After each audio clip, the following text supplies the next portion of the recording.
John? Hi.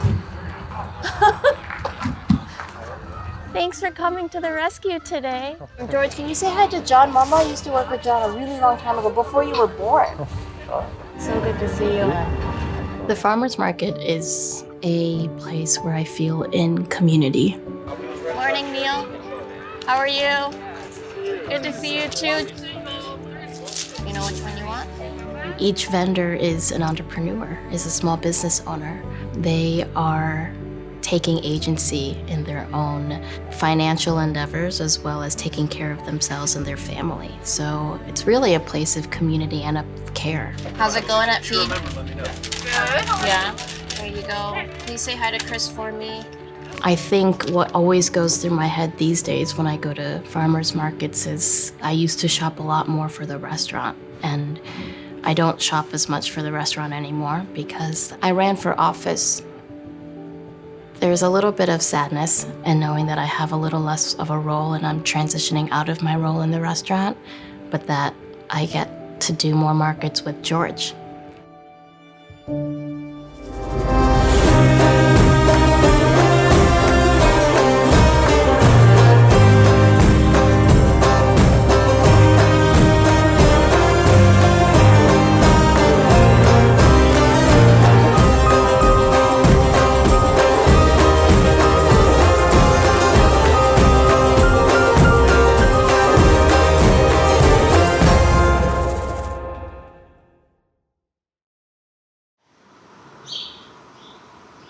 But at least have some milk and some bacon, please. And then we can have your granola bites on the walk. Do you want to have them on your walk? A couple more bites of bacon. You want to take your bacon on the road? Why don't we walk with the bacon, huh? So Grandma and Grandpa are going to pick you up and take you back to their house, okay? And then Mama's got to work a little late tonight, and then I'll pick you up right after dinner, okay? There's the bell. There's the bell. Okay. No, there's the older kids. Older kid's bell. Okay. Hey, Grandma's gonna pick you up. Okay. I'll see you later. I'm gonna pick you up from Grandma and Grandpa's house. Okay. All right. Backpack. Extra mask is in the front pack. Please eat all of your lunch. And then the 2 snacks. Bye, Georgie.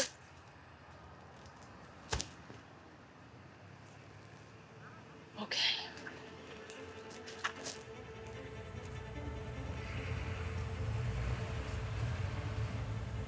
I ran for office to be a working class voice, a bridge builder, for folks to understand that you can be a business owner and understand the needs of working people and respect lived experiences. And I think those are values that every one of us has in the community, but is often lacking in representation, especially in our state legislature. A big part of why I ran was the COVID-19 pandemic. It hit, and I experienced a type of grief that I'd never felt before. A grief and a fear that the restaurant would close, my entire team would be out of a job. Because it was my husband and I that were chefs and owners, we would be out of work. You talk to servers, you talk to cooks. They were the first people to really experience getting let go and had no support system. And there was no representation that really recognized that being in the service industry was exceptional and that we needed representation too.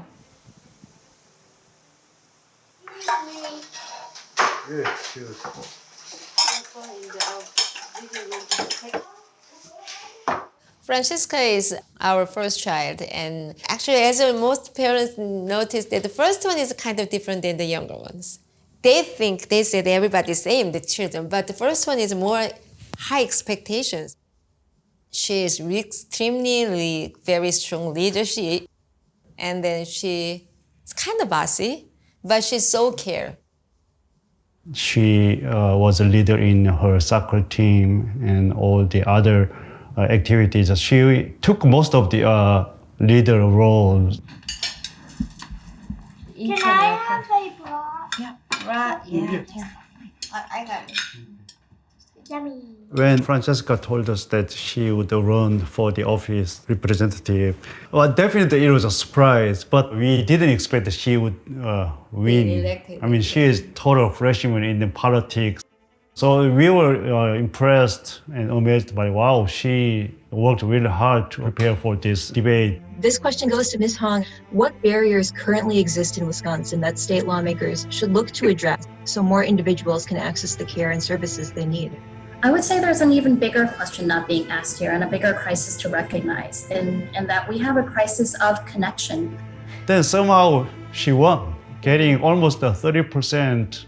That was amazing.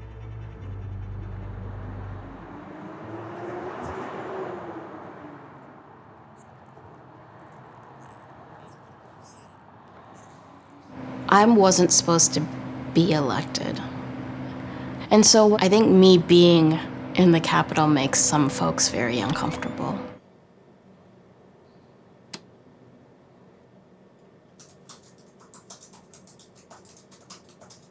Representative Hong is the first Asian American legislator in Wisconsin state history. We actually both met on the campaign trail. So I was running for Senate and she was running for an assembly district in my Senate district. We had never met before. Someone DM'd me and they were like, have you heard of Francesca Hong?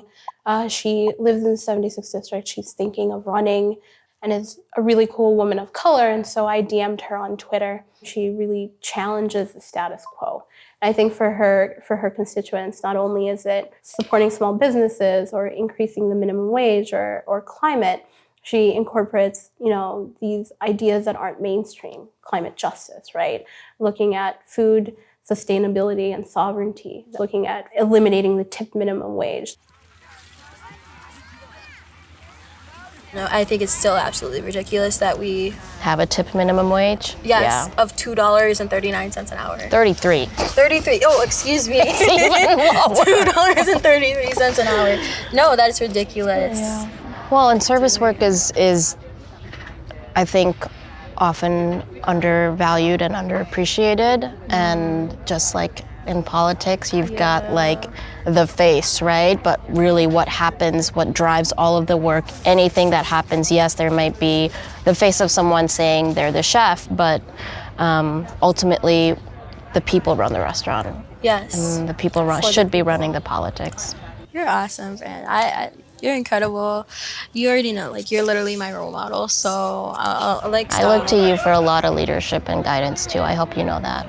This tip minimum wage, often known as well as the sub-minimum wage, it perpetuates all of the inequities in the restaurant industry when it comes to making our workers more vulnerable to sexual harassment, to losing wages, to not being able to advance in the industry.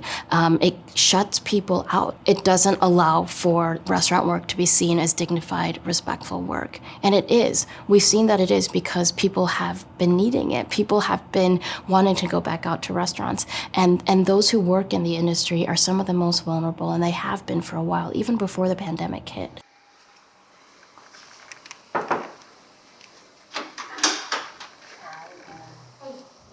The tip minimum wage is a wage that's even lower than the federal minimum wage. No matter who you are, where you're from, your zip code, if you are working, you deserve to be able to cover the basics, housing and food and childcare and transportation. It doesn't matter your level of education or your experience. We believe that everyone who works deserves to be paid a wage that can cover the basics. I try to work with Francesca, but we have differences in philosophy because I'm a Republican and she's a Democrat. So generally speaking, I'm supportive of smaller government, cutting spending and taxes, freedom, individual freedom. And the Democrats' philosophy is to spend more and grow government. And it's just a difference in the way you think of things, but she believes she's doing the right thing. It's challenging when you're in the minority because usually when they come to the floor, we know how the vote's going to go. Generally, it's going to go to the majority. Hence no. Hong. Hong, no. Close the roll. There are 57 ayes, 37 noes. The bill is passed. Gentleman from the 5th. She wants to make sure she gets her opinion out there, and she does a good job of that. but it's also difficult when you're contentious to get other people to buy into your ideas. I think it's a little better if you use, sugar rather than salt. When you're in the minority, it's very difficult unless you develop a relationship with somebody from the opposite party to influence the legislation. So it's always good to develop those relationships and friendships, even though we don't see eye to eye and everything. You get to step up while I step back after this session. I'll be 69 and I just want to step back and work on special projects and those kind of things. So I'll let it to you to carry on. It's really hard to build trust in politics. It's hard to do in the hospitality industry too, especially because you often lose sight when you're caring for customers and creating food for others, to lose a little bit of sense of self.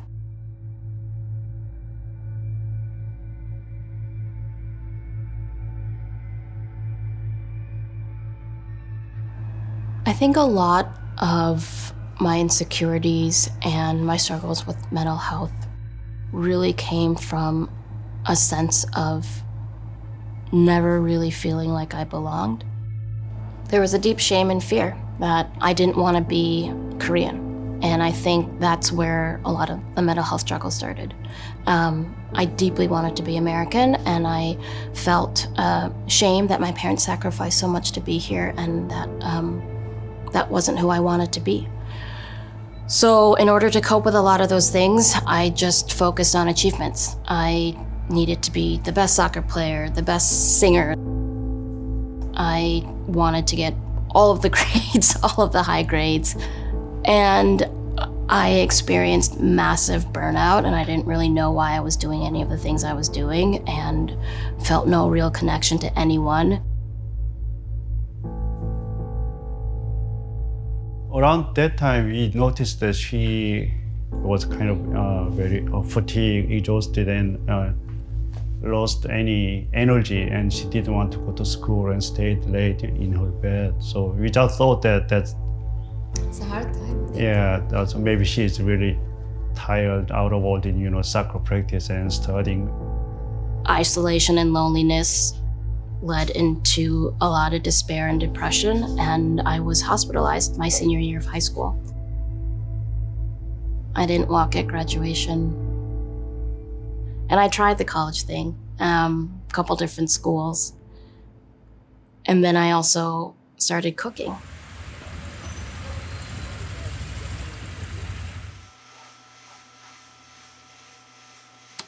And I think it was Bourdain who talked about, it takes a certain breed of people to work in the restaurant industry. And then worked my way through kitchens and realized that I finally felt more of a sense of belonging. And I think it was because I didn't have this sinking feeling of not wanting to be Korean. Being a part of a kitchen team and a restaurant team, I felt included because there was a skill set I was bringing, and I finally felt like I belonged and that I was special. There was a benefit dinner at Zephyr Farms to benefit the elder food boxes for the Chippewa Valley Elder Food Box Program, partnered with Feeding America. So I had an opportunity to cook outside on the farm on Dan's land with indigenous ingredients and learn from tribal elders really about the sustainability and how we used to cook, how we used to sustain ourselves, and how we used to nourish ourselves.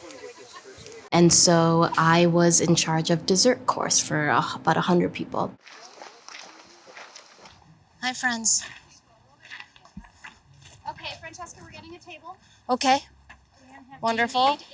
And we can Perfect. move this one. You know what? I can just store some of the things. I don't have any prep except for breaking up some brittle. We had Dan Cornelius. He's a farmer. He's a chef. He works on the Agricultural Food Tribal Council. Yusuf Bin Rilla is an Afro-Indigenous chef, and he really is spearheading the movement towards reintroducing African ingredients. And then there was John Nodler and Sam Kincaid, two industry veterans Their restaurant was highly acclaimed and featured in Food and Wine as Best New Restaurant. And those two are two of the most talented cooks that I know and two of the most humble people that I know. So I'll just break those up and pop them in there. Remember when we did the cookies? Yeah, I feel good about it. Okay. I don't agree. I have no idea what I'm doing. I went in thinking that I would bring my dessert and I would help with some plating of other courses. But when I got there, Yusuf and Dan were still doing a lot of prep. And our dinner was in an hour and a half. And I was initially very panicked. I think we're a little behind schedule, but they'll make it work. We got bisons and we got speech and we got dessert, yeah? Okay, so we're No. switching up a little bit. We switched it. I'm sorry. All good. While desserts run past, we're going to do speeches. Got it. Thank you. So we'll just keep chugging. Yeah. Great. I welcome everybody to the farm. We're going to have a multi-course dinner, and we've got a buffalo that you can see John is just finishing over on the grill there, and that buffalo is going to be served with some potatoes. And then moving on to dessert, Francesca Han has a wild rice cake that she's going to be serving. It didn't seem like we were going to be able to pull this together.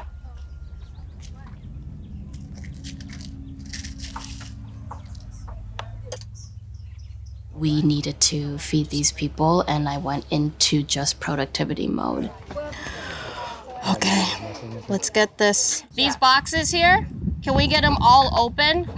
Yeah, so a nice big one at the top, and then pull it down. And then when we come in with the veg, let's make sure the veg is on the right, facing this way. And so then when we come through, we can have veg, and then bison will come on the left side. When the tribal elders' speeches went longer, it allowed us to actually get fully prepped up. And in the end, we pulled it off. We did it because everyone understood what needed to happen in the end, and they wanted everyone to succeed. The benefit dinner, I think, really showcased how much of a leader she is. When you watch her work, she maps everything in her mind and then just does until she gets to the end point. I don't know, sometimes it's the rush of like thinking on the fly. This is my happy place. And I think it lends to a lot of her flexibility in the kitchen, as we saw at the benefit dinner, but then also when we're drafting policies. And so that flexibility, I think, in her role as an executive chef or as a mother or as a politician, it really, really helps out. The fact that it made someone else feel incredibly grateful or happy to eat it and to be there, that's my comfort zone, right? Knowing that somebody else was happy with something that so many people worked really hard to achieve for them.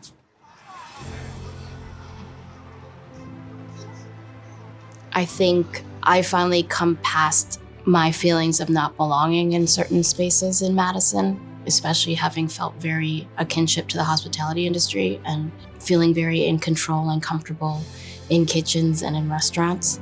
It's helped me build a kind of self-awareness and confidence that propelled me into going into politics, because I think the people that represent us should care about communities, about all communities, and talking about it makes people uncomfortable.